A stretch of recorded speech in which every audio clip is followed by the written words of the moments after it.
Salut, c'est Alain. Depuis le début de l'humanité, il y a eu des famines, des guerres, des épidémies, mais aucune n'a été aussi meurtrière que la grande peste du XIVe siècle. Même la Première Guerre mondiale, avec ses 18 millions de morts, a été moins destructrice. Seule la Deuxième Guerre mondiale, avec 60 millions de morts, a fait plus de victimes en nombre d'individus, mais malgré tout, moins proportionnellement au nombre total de personnes concernées. Avec presque 25 millions de morts, c'est près de la moitié de la population mondiale de l'époque qui est morte dans l'épidémie.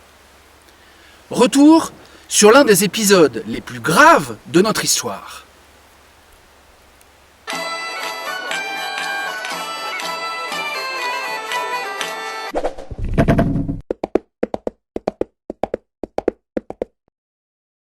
Je passe sur la description de la maladie. C'est pas très ragoûtant. Sachez juste qu'il y a en fait deux formes de peste. D'abord, la peste bubonique, qui est transmise par les puces des rats. Puis cette peste se transforme et devient une peste pulmonaire, beaucoup plus contagieuse, parce qu'elle se transmet par les particules présentes dans l'air expiré par une personne malade. La peste noire, comme on l'a alors appelée, est originaire d'Asie centrale, alors sous domination mongole. Les Mongols, c'est pas une vague peuplade barbare comme on croit souvent. C'est devenu un grand peuple, un très grand peuple sous Genghis Khan, environ 200 ans auparavant. Mais ce sont des semi-nomades, et la maladie se déplace facilement avec eux. La peste a bien fait des victimes en Europe, pendant l'Antiquité. Mais au Moyen-Âge, on peut dire qu'elle a été quasiment éradiquée. Il y a bien eu une grande épidémie à la fin du VIe siècle, mais on s'en souvient vaguement comme une maladie plus ou moins bénigne, au même titre que le rhume. Au XIIIe siècle, c'est une maladie ancienne et exotique, comme la rage ou la lèpre pour les Européens du XXIe siècle. Tout commence donc en 1346 à Kaffa, à un comptoir génois sur la mer Noire, aujourd'hui en Crimée. La ville est alors assiégée par des Mongols, comme assez souvent à cette époque.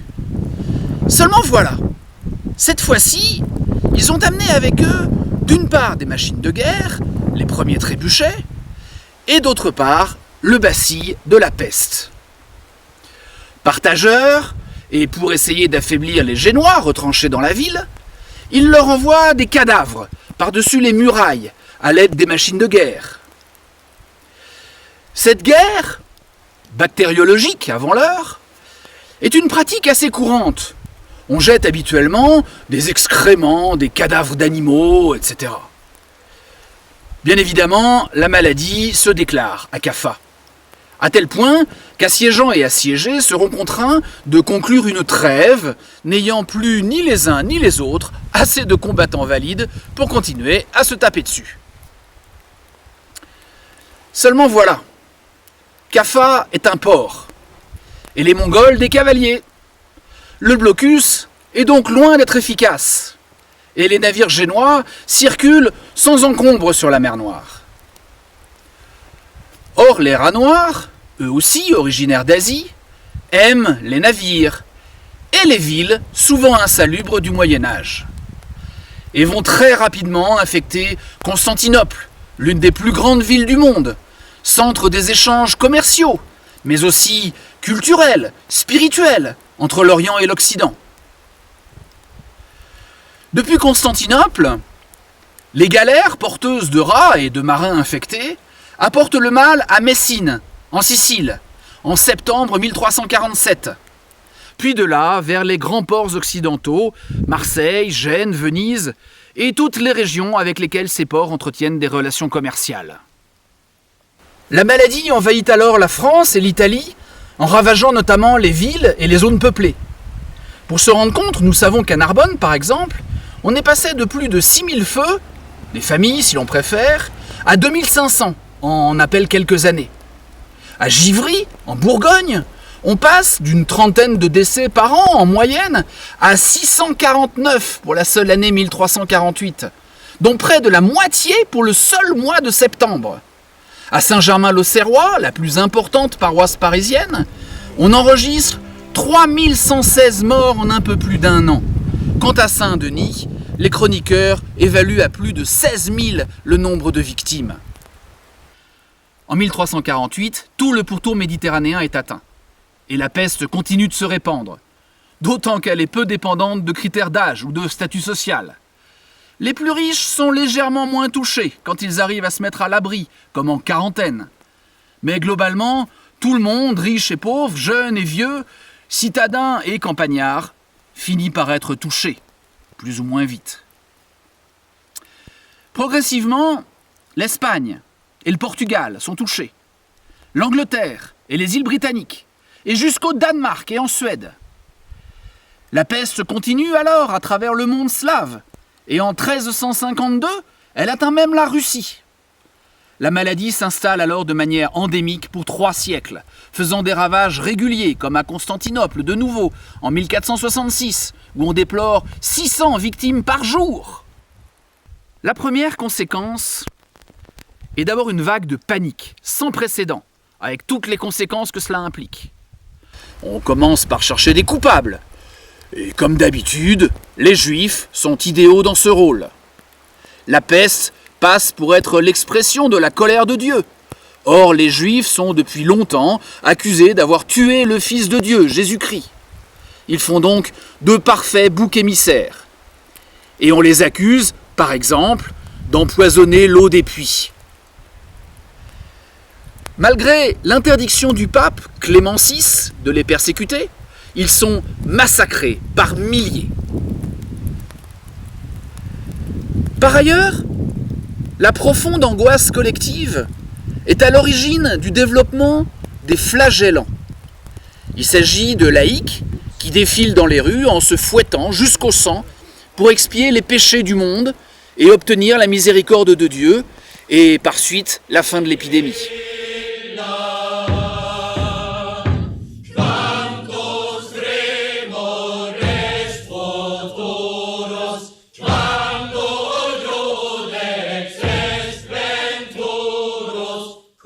Le problème, c'est que ces pénitents, vêtus de longs vêtements marqués d'une croix, un capuchon sur la tête, croient que la peste n'est que le signe avant-coureur de l'apocalypse, la fin du monde.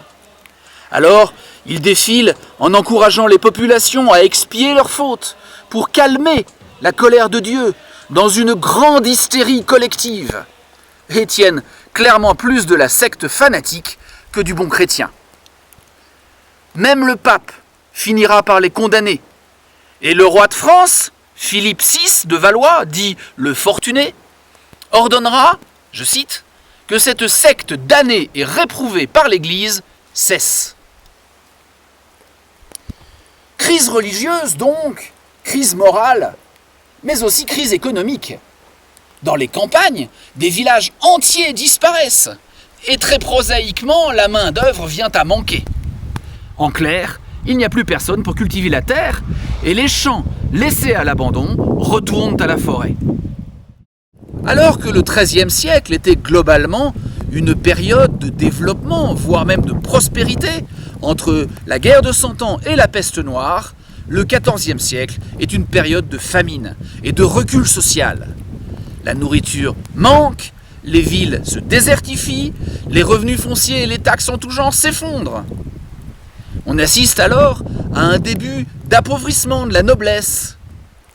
Il faudra attendre le début du XVe siècle pour noter un début de reprise. Évidemment, la maladie a pu se répandre et faire tant de victimes parce que la médecine médiévale n'avait ni les connaissances ni les moyens de lutter contre elle. Les moyens réputés utiles sont au mieux folkloriques, au pire carrément dangereux car ils contribuent à affaiblir le malade qui devient moins résistant et meurt plus rapidement. Alors brûler des troncs de choux ou des pelures de coing, allumer des feux de bois odoriférants dans les maisons, faire bouillir l'eau et rôtir les viandes. Bon, ça c'est plutôt bien vu contre d'autres maladies, mais contre la peste ça ne sert à rien. Prendre des bains chauds, là encore l'effort d'hygiène est louable, mais contre la peste... Pratiquer l'abstinence sexuelle, toujours cette idée de morale qui doit plaire à Dieu. pratiquer de nombreuses saignées, aïe, administrer des émétiques, des laxatifs. Les cadavres, on les brûle ou on les enterre dans des fosses communes. Enfin, quand il reste assez de vivants pour le faire. Qui dit fléau de Dieu dit également recherche de l'intercession des saints. On invoque d'abord Saint Sébastien, son martyre par des flèches évoque les souffrances infligées par la maladie, et comme il y a survécu. De plus, la légende dorée, ouvrage du XIIIe siècle, racontant la vie de 150 saints, parle d'une terrible peste dans la ville de Pavie, qui prit fin suite à l'intercession Saint-Sébastien. Mais on prit également Saint-Roch, un Montpelliérain qui aurait survécu après avoir soigné des pestiférés en Italie. La grande épidémie de peste noire du XIVe siècle a profondément remodelé la société médiévale. Entre la peste et la guerre de 100 ans, le clergé et la noblesse subirent de plein fouet une perte de pouvoir et d'influence. La noblesse et le clergé disparus étaient moins faciles à remplacer que le peuple. Tout le monde a entendu parler de la guerre de 100 ans, événement majeur, c'est vrai, du XIVe siècle. Mais finalement, la grande peste noire n'a pas tant que ça marqué les esprits modernes. Tout au plus quelques mots dans les livres d'histoire, et encore. C'est étonnant. Sida, Ebola, grippe aviaire.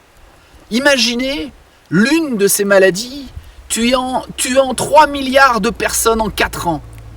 Vous aurez une idée de ce qu'ont dû vivre les populations du XIVe siècle.